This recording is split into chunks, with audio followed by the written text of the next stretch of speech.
On va lancer l'interview 2 minutes, c'est très simple. Tu dois répondre le plus rapidement possible à des questions qui sont plus ou moins complexes. C'est l'interview 2 minutes.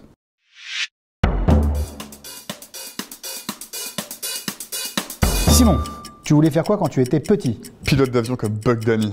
Les études, c'était ton truc? C'était pas trop mon truc, j'étais un peu en rébellion contre le système éducatif. L'entrepreneuriat, pour toi, c'est une histoire de potes? C'est une histoire de passion avant tout.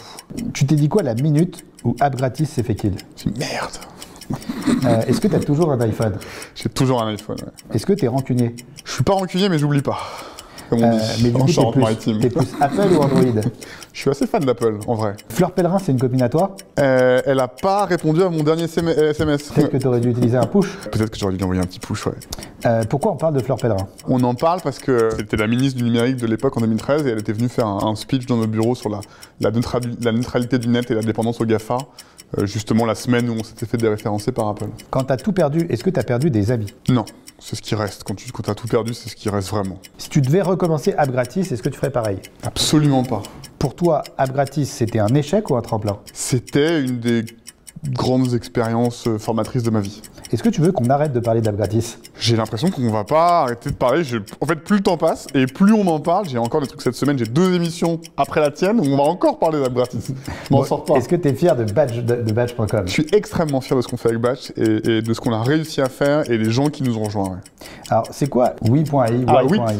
Oui.ai, c'est une boîte dans laquelle j'ai investi en 2014, qui s'est fait racheter quasiment instantanément par Facebook et qui faisait, ces techniques, accroche-toi, une API de NLP, donc de Natural Language Processing, qui permettait de brancher dans n'importe quelle application une interface permettant à un robot de dialoguer avec un humain et vice-versa de manière plutôt fluide.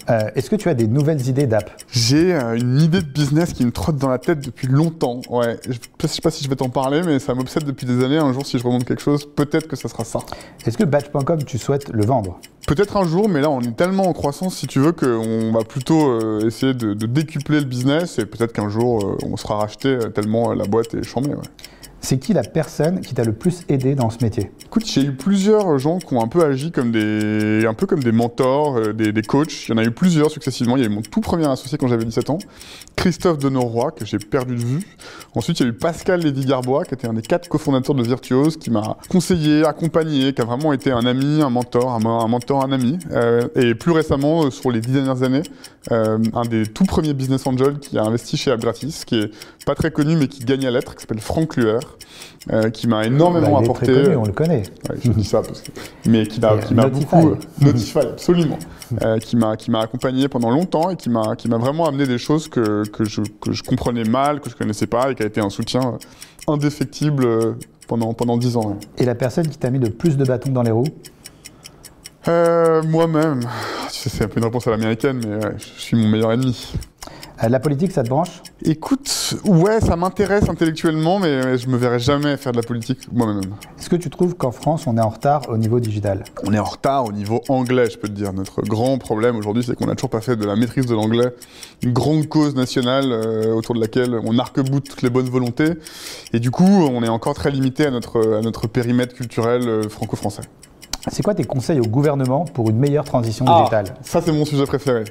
Le gouvernement, non mais, et en plus, on y vient un petit peu, mais ce que notre gouvernement doit absolument faire, c'est ce qu'a fait le gouvernement américain, c'est faire un peu moins d'aide aux startups et beaucoup plus de commandes d'État. Parce que si le gouvernement, il me file 1 million d'euros d'aide, ça m'aide, mais j'ai juste 1 million d'euros à dépenser. S'il commande 1 million d'euros chez Batch, pour équiper, par exemple, tous les sites du gouvernement, comme ils l'ont un peu fait pendant la crise du Covid, de notre technologie de push d'alerting, et ben en fait, c'est du business, ça rentre dans ma valeur de boîte, ça me permet de me valoriser mieux, donc de lever plus d'argent auprès du secteur privé à des meilleurs valos, et d'être donc beaucoup plus vite, beaucoup plus gros, et d'aller devenir un champion international.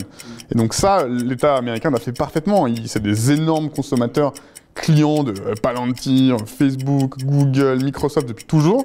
Et ça a permis à ces boîtes d'avoir des trajectoires non pas comme ça, mais comme ça, quoi. Donc Cédrico, si vous nous écoutez, n'hésitez pas à acheter mais Cédrico, je pense qu'il est très conscient de ça. Alors Simon, c'est terminé, mais j'ai une dernière question. C'est quoi tes conseils à celui qui présente cette émission? À celui qui... continue à être exactement comme t'es, hein. Tu sais, moi, tu m'impressionnes beaucoup. T'es un peu comme moi, mais différemment, un peu un misfit, quoi. Le mec qui a réussi, qui a surmonté c'est un peu ses traumas, ses limites, et qui a explosé, quoi. Moi, tu m'impressionnes dans ta capacité à networker, à fédérer, à créer. Franchement, continue comme beaucoup. Ça. Merci beaucoup. Bon, ça, on coupera, j'aime pas.